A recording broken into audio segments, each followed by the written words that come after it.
Okay, welcome back, guys. We're going to keep working on the Bianchi. First thing we're going to do is pet this dog so she gets out of the way. Hi. Hi. Hi, Scout. What you doing? Then we're going to mount these tubes and tires with any luck, hopefully. The first step in mounting tubes and tires is to check the actual rim tape and the inside of the rim area where the tube's going to touch. Make sure there's nothing sharp, nothing poking through, no missing rim tape, no damage to the rim tape, no exposed spoke holes, nothing that could cause any kind of flats.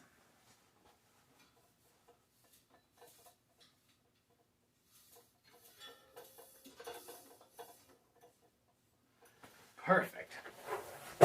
Next, we're going to do the same thing on the tires and the tubes. I like to grab the tires and feel around with my fingers. Some people like to use little bits of gloves or fabric or like old nylon tights over their fingertips, so they'll really catch any little teeny tiny sharp thing. One of these tires and tubes is holding air, and one of them wasn't. So we're going to see if we can figure it out. Get some clues. Often I'll even look on the inside, especially I know it's something that's been having flat problems and going flat, but you can't feel it or see it. So you can see the little thing poking through on the inside. And then you really dig it out with a tiny little needle or pokey tool. If you have a dead wheel, you can take an old spoke, cut it out and sharpen it, make a really nice little pokey tool for lots of things.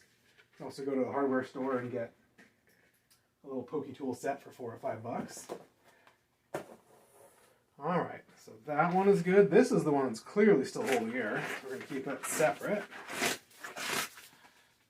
We're still going to check them. With my fingers all the way around, trying to find anything sharp or weird or poking through, or anything that could rub or cause a hole any time, some point. We're going to pump up this tube, which seems like it wasn't holding air. See if we can find out why. Because it might be something, it might be nothing. Things just like to naturally lose a little bit of air. So from just sitting for a long time, it could have lost a little air. Maybe a really slow leak at the valve. Just needs to be tightened. Maybe something really tiny poking through. I pumped this tube up pretty fat. It's huge, bigger than ever be inside the tire. But not so huge it'll explode. I'm going to listen. I'm going to move the valve stem around. Sometimes there's a crack at the bottom. You can't really tell unless it gets some pressure on it. Go all the way around. You can also use your lips. They're very sensitive. I think you find a hole, you can put it up to your lips and so you can feel the wind. Ooh.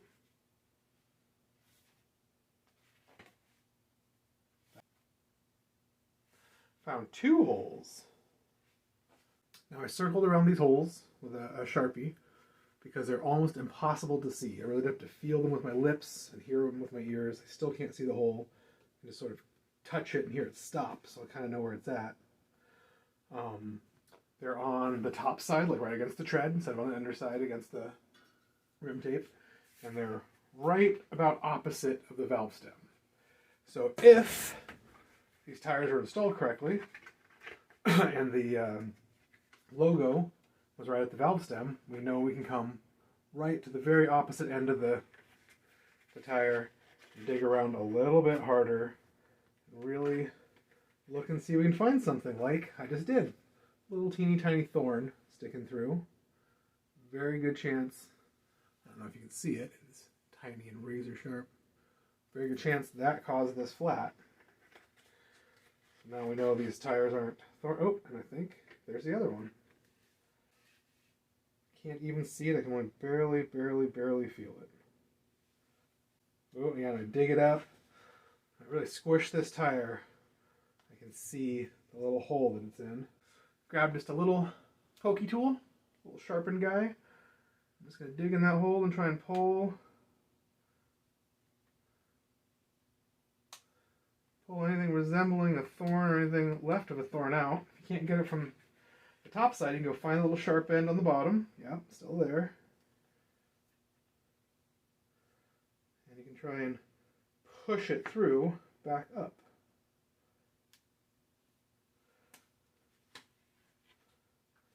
Yeah, and I pushed it out. So now I can see the thing. I can pull it out and promptly drop it. I already felt around this once and missed both of those. So it's good. I checked the tube, figured out where it was, and came back and really double checked this area. And who knows if those are the only two. So these tires maybe aren't superly awesomely flat proof or thorn proof, but really nothing's little tiny needle thorn proof. It'll push through and get stuck and keep pushing and pushing and push right in to just about anything. So since they're here and they're still in really good shape, we're going to go ahead and reuse these tires. I will replace the tube. I don't mind riding patch tubes on my own bikes. I don't mind them for backups, but I don't like putting them on bikes I'm going to sell, and then what if the patch doesn't take, and as soon as the seller shows up, the tire's flat. I like to go with new tubes. The back one still seems like it's holding air just totally fine. Made a quick run down to Tomcat Bikes. Pick up a tube. He also had the kind of rare brake pads I needed for the next build. So I was very excited. And I also got some tires for the build after that. So run down to Tomcats for a tube, worked out great. Got some parts coming. Tomcat is actually pretty close to where I live and is definitely the best local bike shop around. I'm very excited. And we'll be going there as much as possible from now on. We're trying a couple other places that are a little closer that weren't really doing it for me. So don't be afraid to really go out of your bubble a little bit and check a few other shops and find the place that's really the right one for you. At least you'll learn what each one has and what each one's strong in and where to go for used parts and where to go for the best stock and this and that and whatever. So the first thing I'm going to do is this tube is real big. This tire's like the minimum size. Put a little air in it, get it all nice and round. Put a little too much air in it. You can use the valve cap. I also use Allen wrenches all the time to let a little air out. So the small screwdriver works good. Just so it holds its shape, nice and round.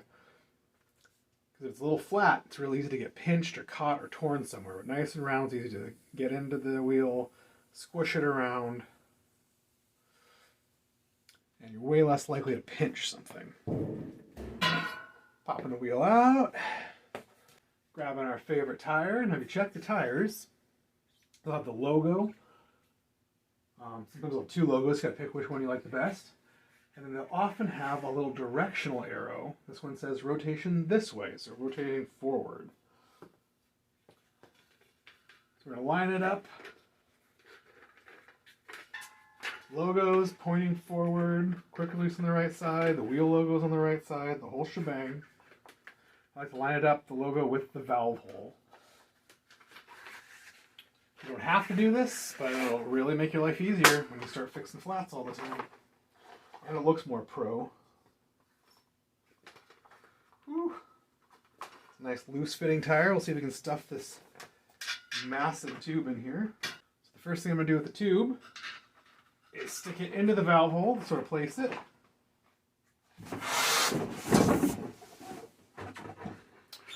Then I'm going to go ahead and just start tucking gently this tire in. Try not to get too much of it all crammed up and folded up. I've seen those folds crack and fail. And not have it too stretched out so when you get to the end, you have a big extra loop. So just tucking just a little bit. Tuck, tuck, tuck. I think it's still got too much air in it. This is a huge tube. 47 is the smallest it goes, and this tire is a 48, and it feels like kind of a small 48.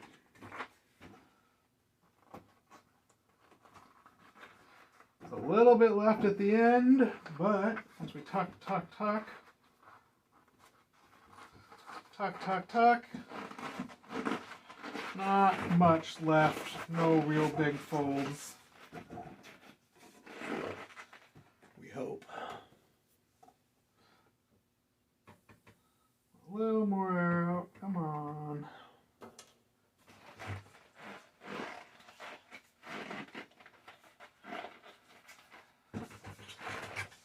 I'm going to go around and tuck just the tube up into the rest of the tire and up into the rim.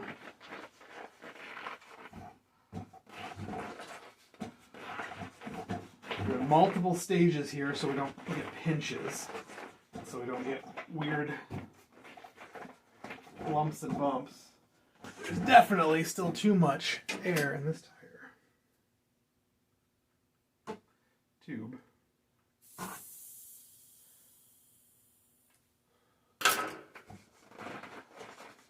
Going all the way around, trying to tuck, tuck, tuck.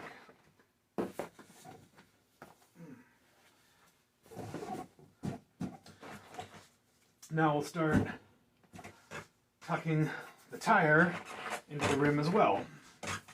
Tube tucked, we got the other side of the tire in, we got the tube in, now we're getting this side of the tire in.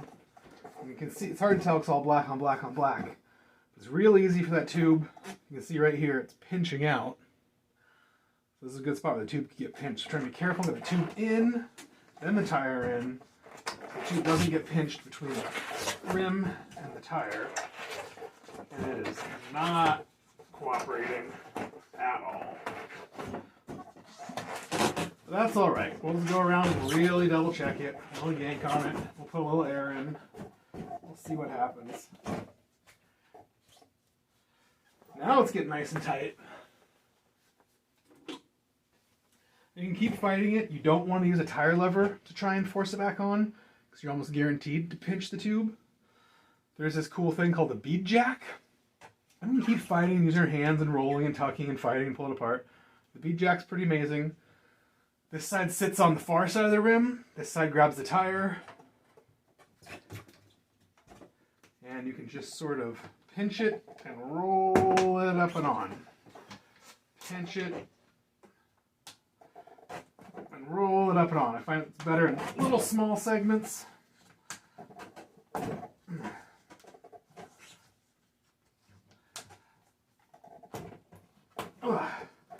Pinch and roll, pinch and roll, pinch and roll. Now if you look in there, you can definitely see the tube, and we don't want that. So the first thing I'm going to do is yank this valve up and down.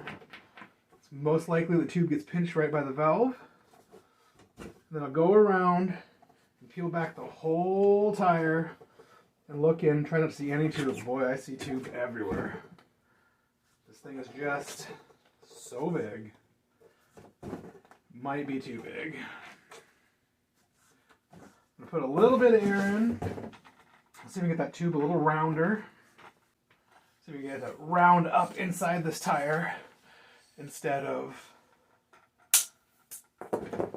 sitting between. It feels like it did. But I got too much air in to actually be able to pinch it back and see. So I'm going to let a little more out. Peel it back and see. I can't really tell.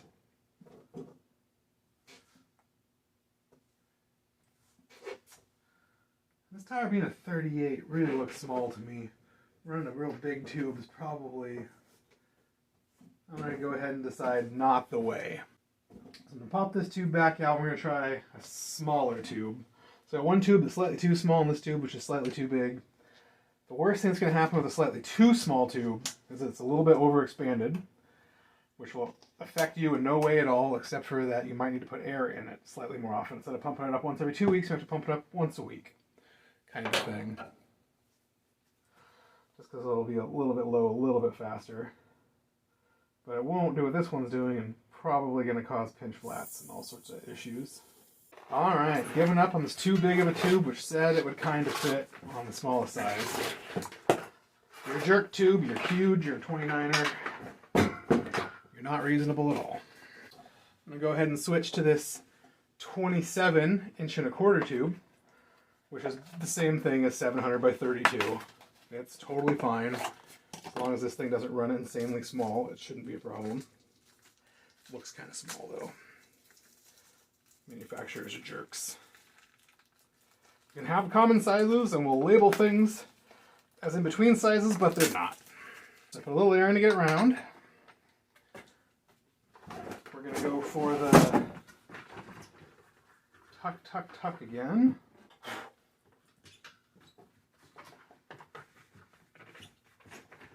That tuck, tuck, tuck, tuck, tuck, tuck, tuck, tuck, tuck, tuck, tuck. Tuck.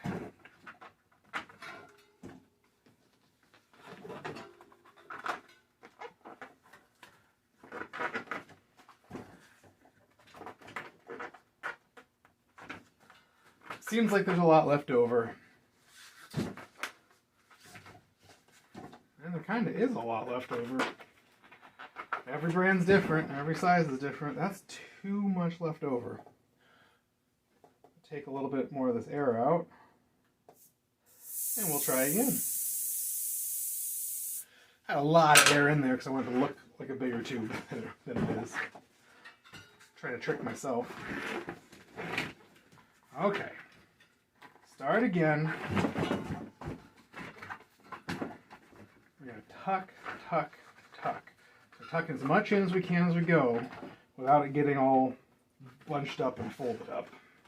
We still want it tucked in so we don't end up with that giant, massive amount at the end sticking out.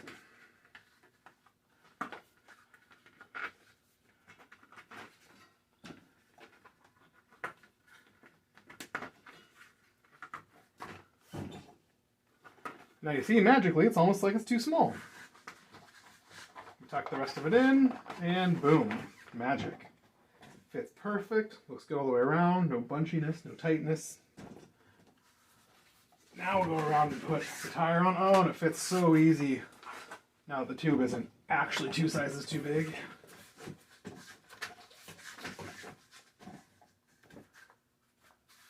I'm going to do the same thing where I lift up and down on the valve stem. I'm going to peel back the tire. So look in there and cannot see any tube bulging and poking out like the old tube that was too big. So the whole tube is actually tucked up inside this tire. So we actually go and pump it up now. It's not going to pinch between the tire and the rim.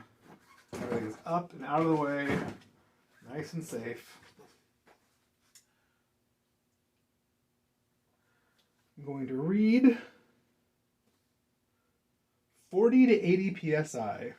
It's a pretty big tire. So normally I'd say I'd probably really run it at 65 or 70. But just because it's brand new, we want it to seat correctly. And the bike might sit around for weeks and weeks and weeks before we sell it. I'm going to go ahead and go at least to 80, maybe even a little higher to make sure it seats. So it really depends. So to get it to seat, we're going to pump it up and listen. We want to hear it kind of do a pop, pop, usually, like 2, sometimes 3 pops. It's really the tube forcing the tire all the way around into the little bead, all the way around and seating nicely. There's a second pop. You heard it. There's a little weird pop, almost like someone flicking a spoke. Doing the same thing on the rear. We got the drive side out. We got the skewer quick release on the other side. We got the logo. It's only on one side, which means our arrow is directional this way. So we're lining it all up. We're finding our valve hole. We got our logo lined up. Putting just the one side on. We got our tube.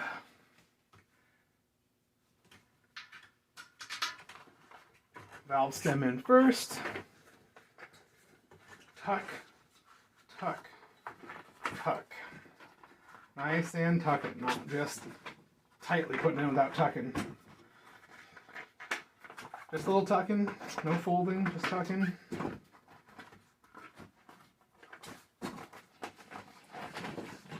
Boom, everything's in.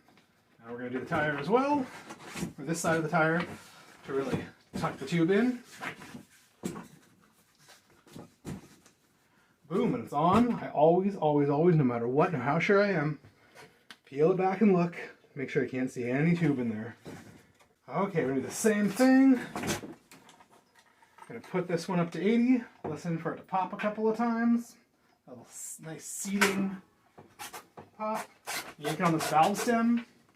I always do that to make sure it's all the way down. There's no pinchiness. When you pump, you want to go all the way up and all the way down. So people do little short ones all the time. They're like, it's probably fine. You're like, no. All the way up, all the way down, and always use the gauge on the pump.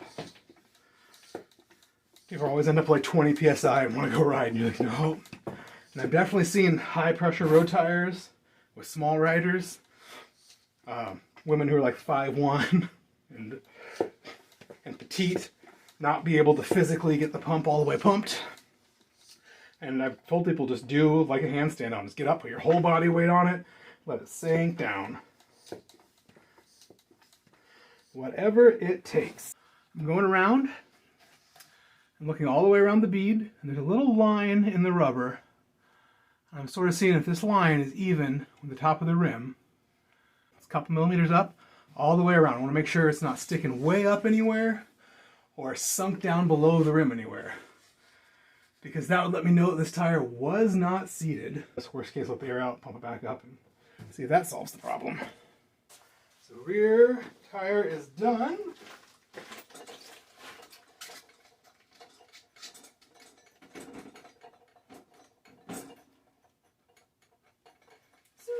So now we have the tires back on. This is really starting to look like a bike again. Our next step is going to be to do brake pads. Got a set for front, set for rear. So these are V-brake pads for V-brake style brakes. These tall ones with a little loopy on the top. And they have ball bearing hardware. So they're cup and cone. And you put one half on one side and the other half on the other side. You can see they're two different thicknesses to deal with different amounts of space between the brake and the rim. If you got a lot of space, you can put the thick ones between the brake and the pad. And if they're real tight, you put the thin ones between the brake and the pad to sort of space the pads closer or farther away. And often on the same bike, they're different front and rear. These are usually labeled left and right. They have a little curve in them to sort of match the curve of the rim. So this one, yeah, has a little left, so it'll be the left side. This one has a right, it'll be the right side. You can see, I take off this top nut, which locks everything down. It's a nice little silver washer, and that's to let everything tighten smoothly without jamming in and forcing things to move. And you can see the little cup and the little ball or cone. We're going to set them up on the front with this big hardware on the inside. And pull on the nut, washer, and the two outside hardwares. Kind of all at once magically. Drop this guy on. Slide these all into place.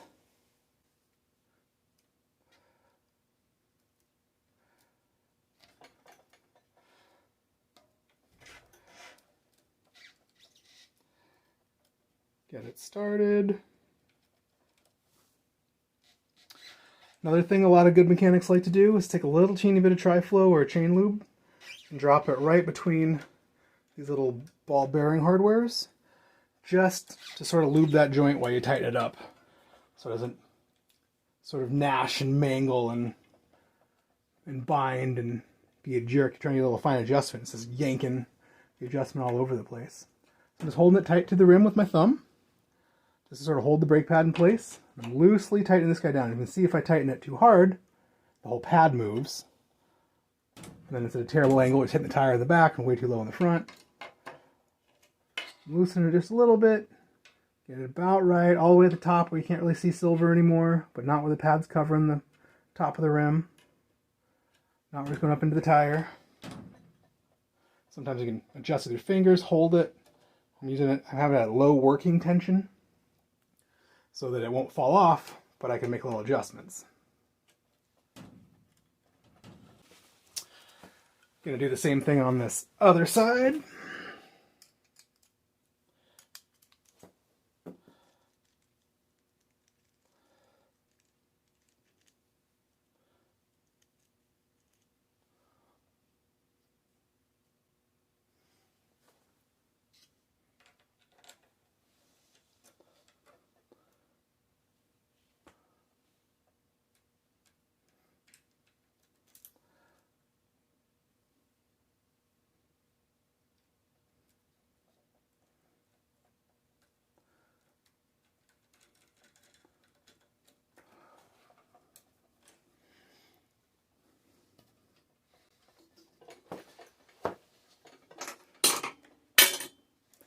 Get out of there, wrench.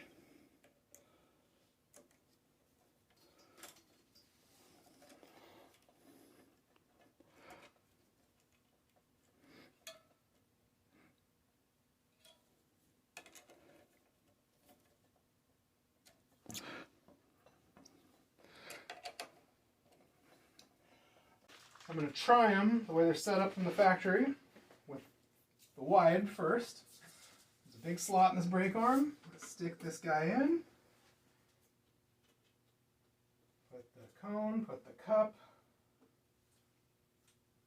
put the washer, put the nut. And we're not really going to know if this is the best way to put it on until we sort of get them just gently snugged down. So when I'm just snugged enough, I kind of finger tight, we can move it. Looks pretty good. It's not perfectly straight up and down, but we don't really want it perfectly straight up and down. We want it out a little bit. So put the smaller hardware in. I think it would probably go in too far. I like using these little 3-ways for this. You can kind of hold it in this nut and also move it up and down. You can also, because it's the ball bearing shaped hardware, tilt it forward, backwards, whatever direction you want. So I have to get it pretty on the rim. I have to get it up almost as high as possible on this rim. I want to hide all the rim wear, so you only see about the top millimeter of the rim with the painted surface. Because as they wear, they swing in farther, and they're on an arc, so as it swings in farther, it swings in down. Alright, loosely set that one up. Good mechanics can do everything from just the drive side of a bike in the stand. I'm sure someone said that many, many times. And it's mostly true, and you really can if you want to stop and think about it. Especially working on a double stand, someone on the other side all the time. And this side, just like the other side. Just getting it close. Pushing the pad up against the rim. Using the 3-way to... And this is really just a temporary adjustment. Once we set up the cables and housing, we'll really see how things hit under tension. We'll loosen those pads and move them up and down a little bit. We'll test ride the bike. If they squeal at all, we might tow them in or tow them out or futz with them a little bit. So it doesn't have to be perfect now. No reason not to do the chain right now. So wrap the chain through the stay. Wrap it around the smallest cog. We'll wrap it around the upper pulley, the guide pulley. There's a little guide right here, a little lip, a little fence. You gotta bring it around that, otherwise it'll go around this rub and grind all night. Like, what's making all this noise? See the little fence in the back you gotta avoid? Now you can see it's wrapped smoothly around the derailleur. The front. Straighten it all out. The front we gotta wrap through the front derailleur. Around the smallest ring. Okay, so the chain on here nice and loose. Got the pin lined up. Just gonna set it in. It's a little loose because I got this guy pushed almost all the way out. I wish I would have pushed it not quite that far out. It's gonna be a little trickier to set back up. I'm gonna set it up on the chain pin tool. And roll this guy all the way back. Like nice, lots of room. Set this guy on as well.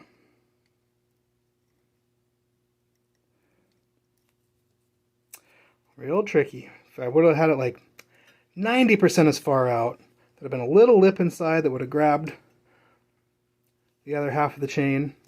No problems. I'm just going to gently start it. Try to make it tight, trying to push a little lip out. Not quite. Might not have been lined up perfectly. Really don't like pushing this out this far. If you push it all the way out, you'll never get it back in, so that's even worse. Got it lined up and started. I'm just going to do a little push. It looks real straight, and it's definitely straight. It's going right in. It's getting tight. I'm going to back it off, wiggle it, make sure everything's still straight and lined up. And continue until the same amount of pin is sticking out as all the other pins and the same amount on both sides. So just a little tiny bit more.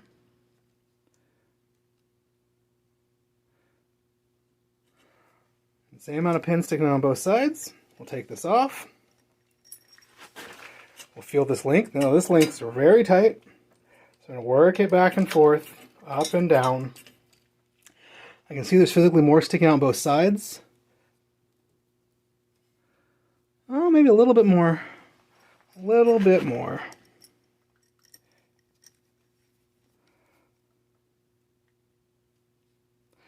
Okay, now it's the same amount sitting on both sides. And by doing that, it magically freed that pin up. Usually I wiggle it a lot around, add some chain lube. Sometimes I even wiggle it this way, which you're not supposed to do, but I've never ever had it be a problem. So now the chain is back on. Oh my god. This happens sometimes. It's the worst. It's amateur. But somehow, this triple is very tight. And even though I've had this on and off a dozen times, the chain's never fallen in here. The chain, this time, fell in here, and it's stuck around this bottom bracket. So we are going to do a couple of things, try and get it out without damaging it. I'm going to tie this derailleur up to get it out of my way and give me some slack. Always have several extra toe straps handy. If we can't gently fish it out, I'm going to have to pull this crank arm off and put it back on, which is not the end of the world, but not something you want to do without needing to do it. A lot of mechanics won't pull a crank arm at all unless the bottom bracket is totally dead.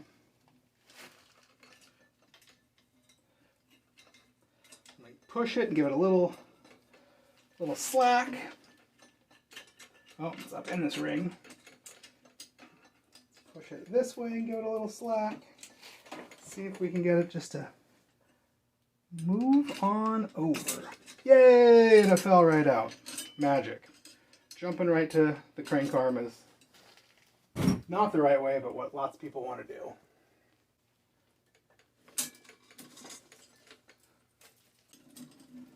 Give them the chain a nice spin. Make sure there's no tight spots. You can see them really easily on the little pulley, on the big pulley, like janking up. You really pinch it. No tight links. No. I derailed it. No tight links. All the way around a few times. Looking for any hops or pops indicating a tight link. Alright, put a little fresh grease on the old pedals. Checking them. Marked right, marked left. Remember, pedals have left-hand threads opposite righty-tighty, lefty-loosey. Opposite of righty-tighty, lefty-loosey, which is... Come on, start, you little bugger. There we go.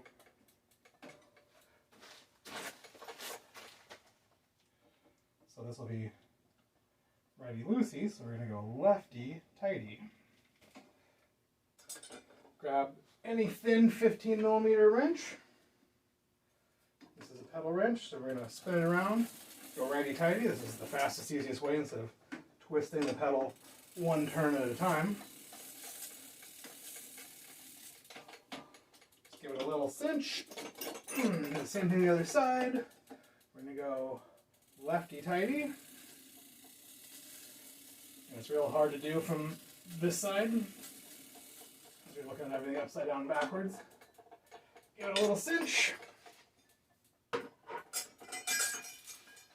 And there you have it. The Bianchi is essentially back together. Brakes, brake pads, chains, cassettes, tires, wheels, tubes, pedals, bar, stem, shifters. Everything's loosely on, loosely adjusted. So in the next video, we're going to do cables and housing. And then maybe any final checkups, tightenings, double checks. Greasing anything, checking these bolts, make sure nothing's rusted in place, hard to get out. Put a little fresh grease so nothing does rust into place. Adjust the brake pads, do all the little finicky and fine stuff. Get the grips on. And do a test ride, and this bike should be ready for sale. Thank you guys for watching. See you next time.